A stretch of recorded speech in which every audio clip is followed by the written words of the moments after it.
Hi everyone! Good morning! It's feeding time again para sa aking mga alaga. Itong puti, ito ay si Bunso. Tapos yung isa ay si Mia. Ayan, dyan sila kumakain sa gilid. Ganito na sila kalalaki.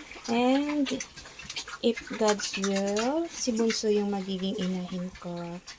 Ayan. Tapos, pag kumain sila, diyan ko lang nilalagay sa semento. Tapos, dito na rin yung inumin nila. Diyan lang sila umiinom. Diyan din sila kumakain.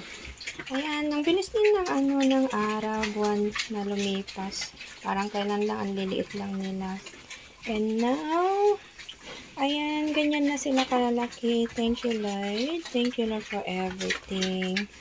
Yung unang pagkakataon lang na nag-alaga ako ng baboy is very, paano ba natin masasabi? Yung sobrang saya din sa pag-aalaga. Very enjoyable, ika nga. Basta mahal mo yung trabaho mo, mahal mo yung ginagawa mo. Hindi mo maiisip yung pagod. Kasi yung isip mo, yung saya, yung tuwa. Lalo ngayon pag lumaki na sila. Nakakatuwa alagaan, guys.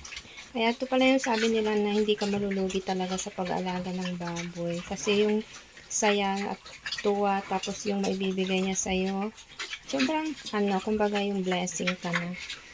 Thanks guys for watching. See you again on my next video.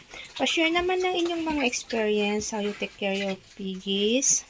Lalo sa mga hog grower natin, hog raiser natin. Tapos yung mga ka-farm body. Thank you. Hi, Bunso. Hi, Mia. Eat well. Enjoy your food. Ayan na sila. Oh. Nakakatuwa din talaga itong dalawang ito. Ayan. Talagang kinain din talaga nila lahat yung mapagkain nila.